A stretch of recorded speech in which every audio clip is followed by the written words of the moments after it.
అదేంటి తమ్ముడా,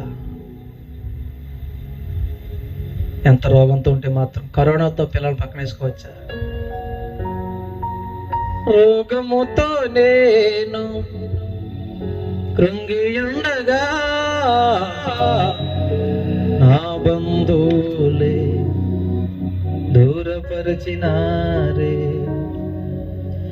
రోగముతో నేను కృంగియుండగా నా బంధువులే దూరపరిచినారే.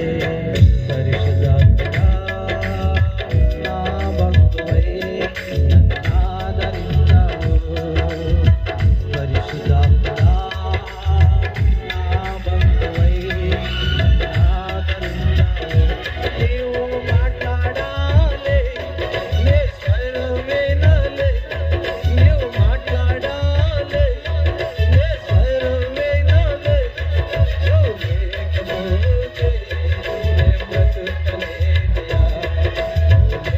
నువ్వు లేకపోతే నే బ్రతుకలేను. అది మా పరిస్థితి.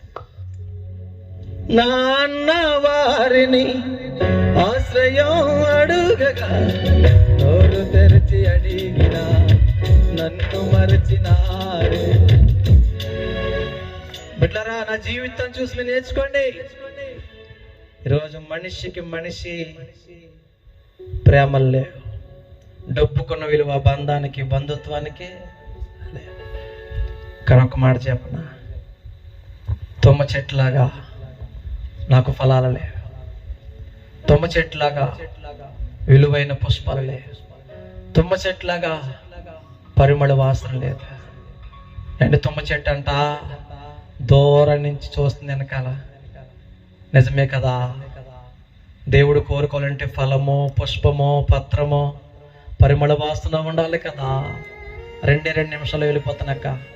బ్రతుకుంటే మీరు పిలిస్తే మరలా మీ ముఖం చూస్తాను లేదు. ఆకార మాటలు జాగ్రత్తగా ఉండాలి. 2 నిమిషాలు.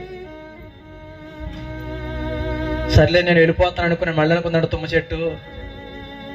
అసలు దేవుడు ఏం చూసి కోరుకుని తీసుకెళ్తాడో, ఎవరిని తీసుకెళ్తాడో చూసి వెళ్ళిపోదామని అందరికన్నా వెనకాల నుంచి ఏడుస్తుందంటే ఆ కన్నీరే తుమ్మ జిగురు, ఆ కన్నీరే తుమ్మ బంక. బిడ్డా, తుమ్మ చెట్లాగా ఉందా నీ బ్రతుకు? భర్త ప్రేమ లేదా నీకు? అత్తమామల ప్రేమ లేదా? ఆరోగ్యం లేదా? ఆస్తి లేదా? విలువ లేదా? అందము లేదా? డబ్బు లేదా?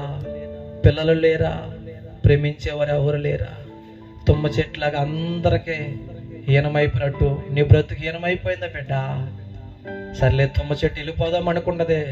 చివర దూరంగా ఉండి ఎవరిని కోరుకుంటాడో, ఎవరిని తీసుకెళ్తాడో చూసి వెళ్ళిపోదాంలే. అసలు దేవుడి మనసు ఎలాగుంటుందో అనుకుని చూస్తుంది బిడ్డలారా.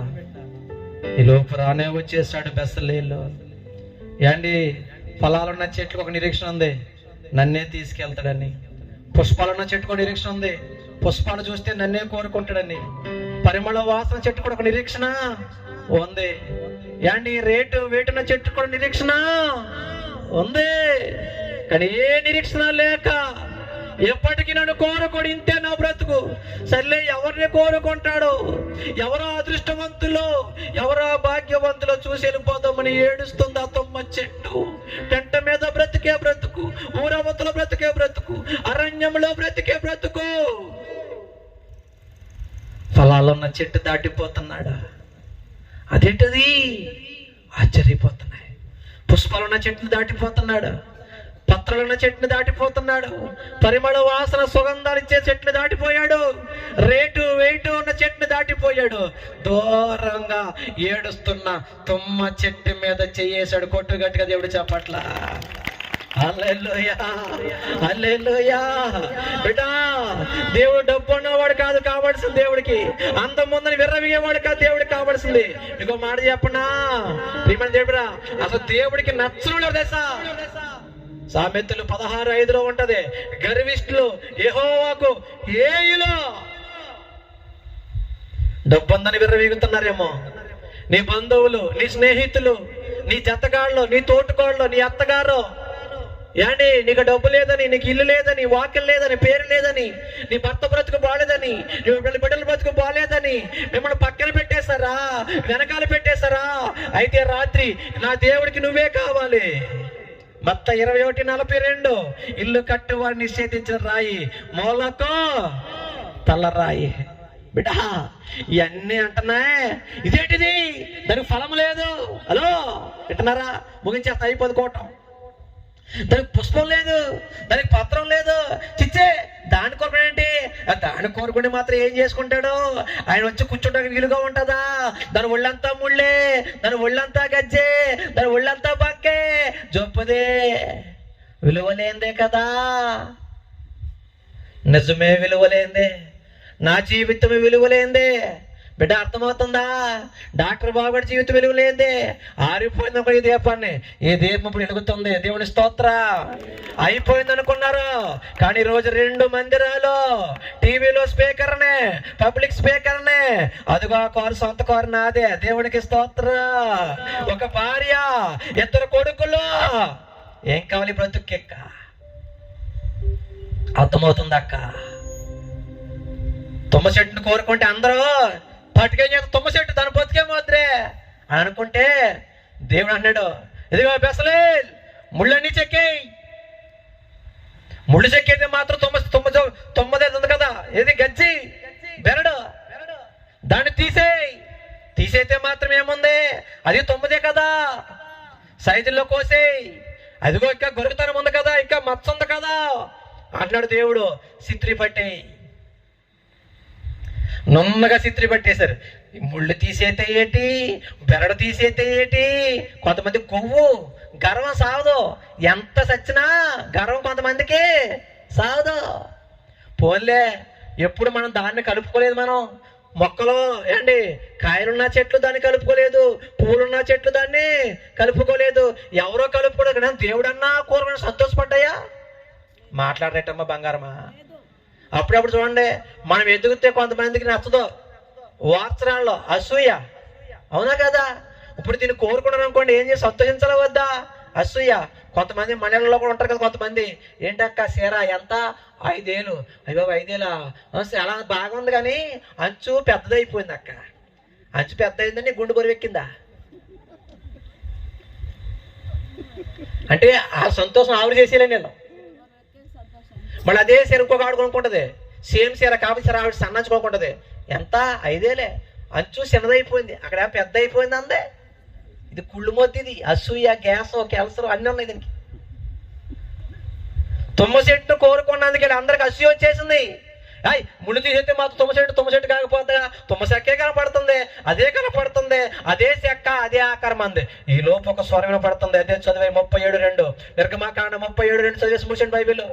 చదవ త్వరగా. నిర్గమాకాండం 37:2.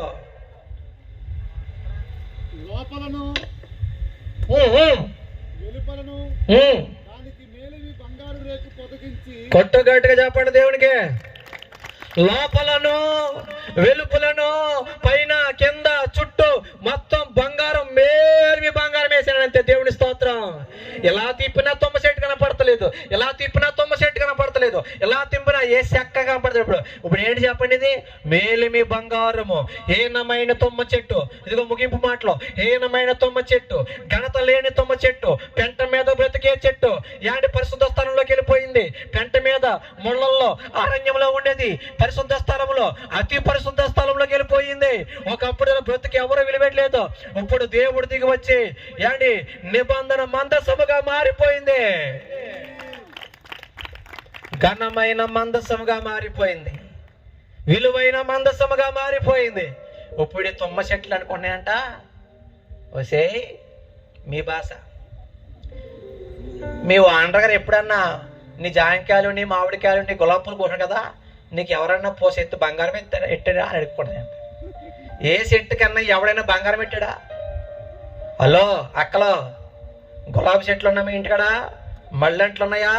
కోసేస్తున్నావా? దోపేస్తున్నావా? మాట్లాడదేటి? దానికి ఎప్పుడైనా ఒక అరకాసు బంగారం చేయించవా?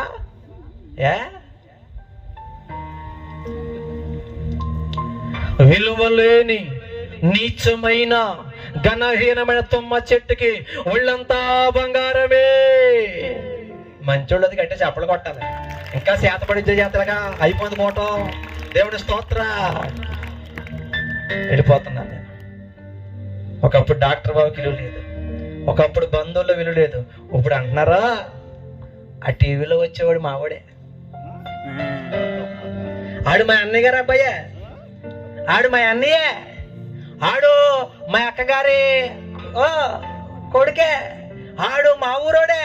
అబ్బా, నా స్ట్రేచర్, నా స్టామినా, నా స్టైల్ మారిపోయింది. దేవుడి స్తోత్ర. ఒకప్పుడు పెంట మీద ఉండే తుమ్మ చెట్టు ఇప్పుడు ఎక్కడ ఉంది? అతి ప్రస్తుతాలలో. ఒకప్పుడు దానికి యాండి పోసెత్తు బంగారు ఎవడన్నా నాకు ఫలాలు ఉన్నాయి, నాకు పుష్పాలు ఉన్నాయి, నేను అందగత్తిని అని విర్రవీద ఎక్కడ కాసు బంగారం ఉందా? కానీ తుమ్మ చెట్టుకి బంగారు